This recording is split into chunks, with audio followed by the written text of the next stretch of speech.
Hi, this is Anatoly, and we're hosting one of our ongoing webinar series on behalf of Paradigm and BizCast.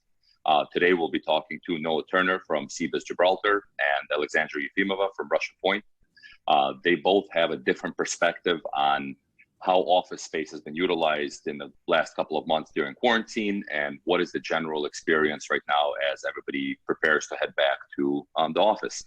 So in getting their different perspectives, one as a business owner, one as a real estate professional working with a lot of business owners that are currently confronted with those needs, we'll try to get a better understanding of what's going on in office space right now. So without further ado, I'll let them introduce themselves. So Aleksandra first.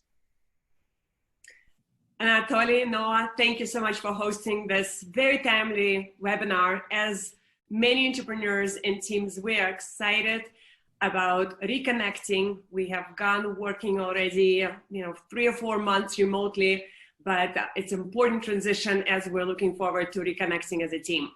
I've been an entrepreneur now for 22 years. I own multiple brands in dance and fitness industry. Pointe is our dancewear brand. FLX Strong is our fitness brand. I also have my own podcast, 5678 podcast for people in the move. And one of the greatest things for me as a person is to be entrepreneurs, to create jobs and to facilitate trade. So it sounds like you're staying busy.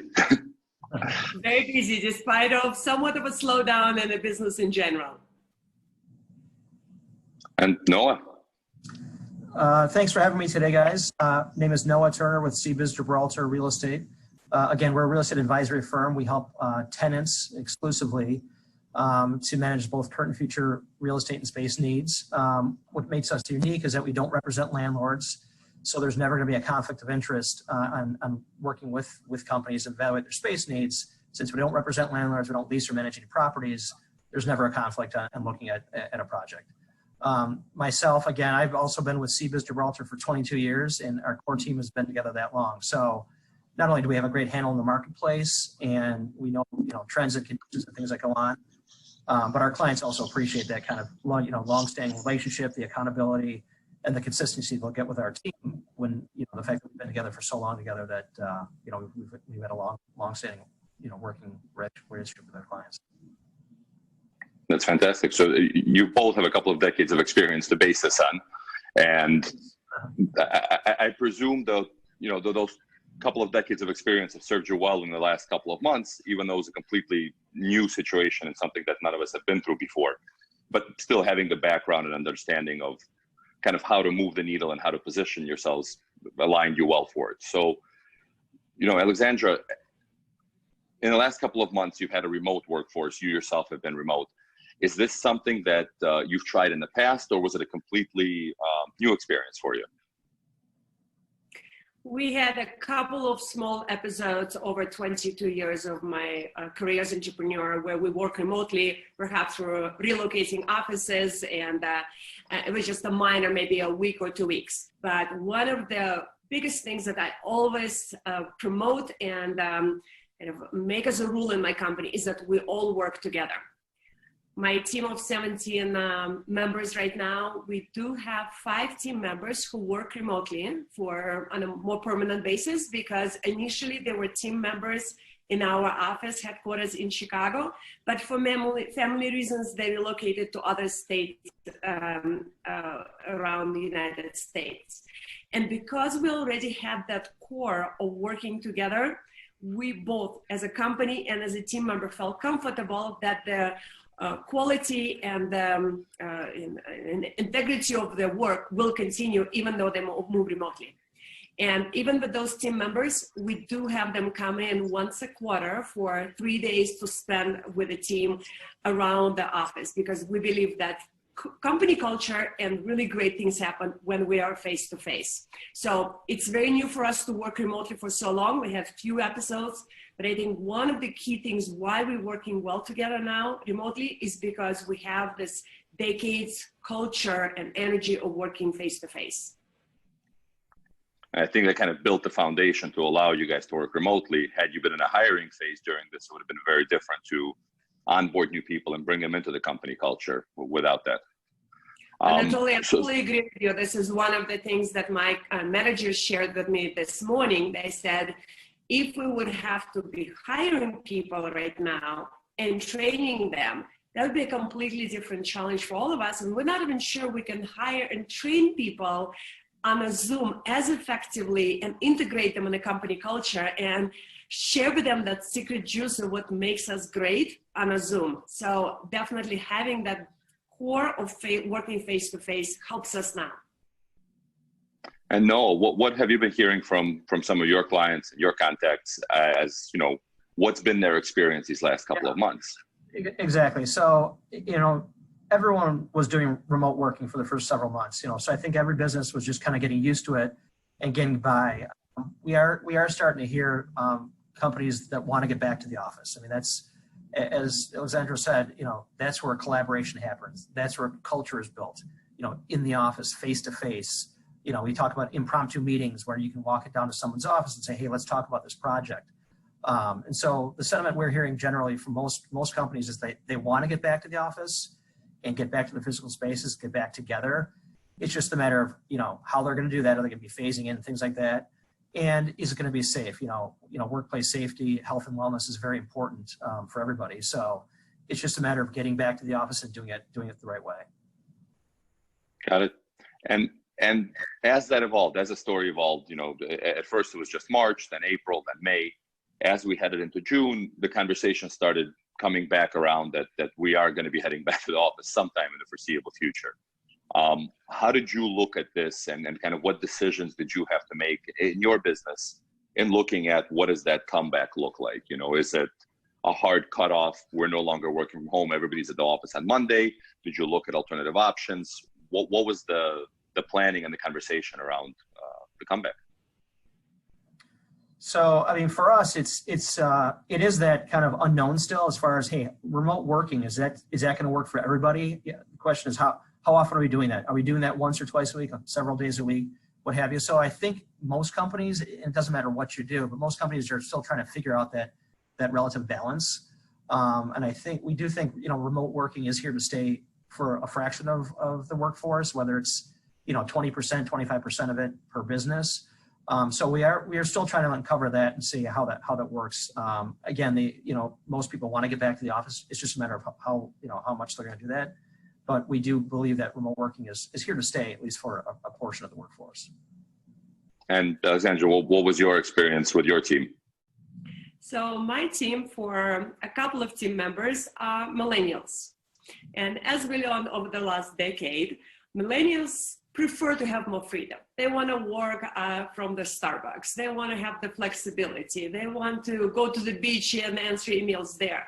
So after a couple of months of this quarantine working remotely, I naturally thought that if I will ask them a question, do you prefer to work at home or from the office? So I can also make my office plans for the lease that we have. I would say 100% confident. They all would say, Aleksandra, we work from home. We have proven that we can work from home. Results are there. We're always available. I didn't have a doubt in my mind that we'll all prefer to work at home. To my biggest surprise, Anatoly, even the team member who commutes an hour and 45 minutes each way from Arlington Heights in Chicago to downtown Chicago, she looked me in the eyes on the Zoom and said, Aleksandra, you have no idea how much I want to go back to the office. And, you know, we all seen tons of cartoons of the dogs hiding on the top shelves. They don't want to go for a walk anymore and everything else that it just really, being at home for too long, we do want to get dressed up. We want to put makeup on. We want to collaborate. We want to walk into each other's office and look at the samples, especially in our profession. We design materials. We design products. We need to try it on on somebody. We want to collaborate and we need to see and touch and feel. So it sounds like most people would prefer to work possibly a couple of days from home to save time on commute and getting ready and, you know, possibly getting up at 6 o'clock in the morning and getting the day started quicker. But still, everybody who works for me said we want to come back to the office, and our corporate color is purple, so we have several purple walls in the office, and we joke that it's the magic of the purple walls that we all want to be around to create extraordinary products and experiences for our customers. That makes sense. And kind of to build on that, I recently read a paper that came out from a real estate firm that's kind of tracking the pulse of what's going on in the city. And one of the things they said was that, yes, there's going to be a reduction in the workforce is going to be coming into the office regularly. But now that everybody's had a chance to work remotely, when it's a novelty, when it's a Friday off, when it's, you know, you're allowed to do it here and there, it's exciting. Once it becomes a full-time thing and now you're working from home or working from the coffee shop, you want that balance. So what that white paper said is that while there would be a remote workforce component, it's going to be coupled with regular, you know, collaboration sessions, time spent in the office, and it might be just a couple of days or kind of a rotating schedule, and having more hoteling spaces where employees can come in, set up, work, talk to other people, attend the meetings, and then have a day off. So they still get that novelty element, but then it stays a novelty. Yeah, I mean, to your point, I mean, the question really is it's all boils down to productivity too. You know, everyone was working remotely, you know, initially, so everyone was kind of used to it. But the question becomes, how productive are people really being? Not everyone can replicate their office, you know, working remotely. A lot of people have roommates and things like that. A lot of people might even live with their parents. When you talk about the younger generation, you know, connectivity issues, you know, it's not always just, you know, 100% great. So it really comes down to productivity and how that's, you know, how that's really shown the last several months, how that's really turned out. And what's the conversation right now with some of your clients as to what are their office, how is their office going to change? Is it going to be, you know, more of a co-working look to where they come in and work, or what are the changes that people are talking about right now? Yeah, again, I'll go back to the kind of health and wellness. How it's looking now is, you know, everyone's talking about social distancing, you know, wearing masks throughout the office and in common areas and things like that, sanitizing stations, but really trying to spread out the space as much as possible within the confines of the space, and just maintain that social distancing, but while still utilizing, you know, collaboration areas, huddle rooms, and things like that. You know, things like tenant amenities, fitness centers in these buildings and things like that. Those are kind of on the, you know, the back burner for now. Those will definitely be underutilized, if not closed for the time being. But when it comes to the space itself, phasing back into the space, you know, is, you know, not the entire workforce will not be back all at once. So it really is the kind of that phasing and how to just maintain that social distancing while still collaborating with your team. Those are just things that we're looking at right now. And Aleksandra, with you, are you planning on making any changes? Obviously, you're keeping the walls purple, but beyond that, are there any changes that you're thinking of putting into place as a result of this? Anatoly, our office been on the more conservative side compared to the open shared space place originally. So most team members have, you know, offices for 2 or 3 people, or some of the offices individual. So we never had this open shared space because it gets too noisy when you have the customer service talking and the sales reps on the phones and the marketing. And so we always been separate. So I think from that standpoint, for us, it's a bit easier to keep that social distancing because we never have more than 2 or 3 people in the same room. Second thing we discussed is potentially making 3 days mandatory, everybody in the office together. So we have this togetherness time, and other 2 days could be optional. People also have different comfort level of commuting to work.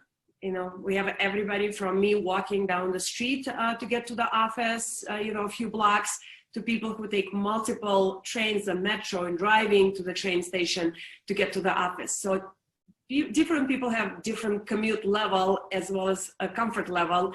And, you know, some of my team members, like you said, live with the elderly parents, sometimes even grandparents. So also they don't want to put them to risk. So I think it will be more of a phased approach. Again, being sensitive to everybody's situations. And at the same time, like Noah said, it's all about productivity because we, as a business, we still have to service our customers, and we have to generate sales and make sure we can pay the bills. Got it. So I mean, it sounds like a lot of things are staying status quo, in that the way we work is not going to fundamentally change. I feel like we added the option of working remotely and being more productive, you know, whereas before the people that were working from home on Fridays, we kind of just wrote off their productivity, but it was kind of a price to pay for that freedom. Right now, the expectations are the same. We've added a new component, but not fundamentally changing the way that things are done. And the conversations that I was hearing in the beginning of this, the conversations I was hearing from some construction companies and so forth back in middle to end of April, was that, you know, we never thought we'd be able to work remotely. We're very hands-on. The architects have to work with the project managers. They have to be in the same room. We never thought it would be possible. Then towards the end of April, after they had a chance to do it for about 30 days, the conversation was that it's possible. They're working, they're communicating, it works. The next month, though, those personal connections started being lost. And while everything, you know, technically it was being done, and technically the architect was able to connect with the project manager and discuss a specific issue, what was lost are the conversations that take place in the hallway, are the conversations where you have a thought, you walk into the next room. And suddenly, again, to validate the point, yes, it works, but it doesn't replace it. And I think the same thing, you know, applies with schools. I think e-learning worked, you know, from a standpoint of delivering education to kids, it was there. But once you take out that ability to walk up to a teacher or to another kid and have that conversation, it started getting lost. And I think the workplace is kind of very similar to that. And so that's exactly, I was thinking about that today. And, you know, if you compare it to education, if you asked 100 parents right now, hey, would you rather have your kids, you know, remote learning or being at school? Majority of parents, I would think, would say we'd rather have them in school, for the same reason why you'd want to be in an office, because of that collaboration, because of the connection. You know, you learn from each other, you learn from your coworkers, you learn from your classmates, you learn from your leadership at your company, which would serve as your teacher. So there's just that learning curve, the collaboration. We've said it a bunch of times now. You know, that mentorship, all that kind of the connectivity within, you know, human contact. We all need that, whether it's a business, whether it's education. So I think that rings true. And that's great, because I mean, everything evolves, everything goes through change as a result of the times. And I feel like this is an evolution and not a fundamental change. And I, for one, am happy that's kind of the way that it shook out, because there were times when the conversation was that this is, forget the old, this is the new, start getting used to it. And I'm glad that that's not the case. The evolution is great, the opportunities are great, but keeping some of the fundamentals in place is equally important. So kind of to wrap this up, wanted to thank both of you for sharing your experience. It was great to hear two perspectives on it. And I'm extremely happy to hear that things are coming back to normal, that the teams are all there. The teams are excited to get back to the office. I'm sure both of you are as well. Well, Noah, I think you're on the next step of that. You're already back at the office, judging by your Zoom background. Yeah. I'm very happy to hear that everything is coming back to normal, and looking forward to a productive Q3 and Q4 as we wrap up 2020. And both of you, thank you for your time and for participating and sharing your feedback. Thank you as well. Thank you, Aleksandra. All right. Perfect. So that's our sign off. Thank you. Awesome. Awesome. Cool. Thank you.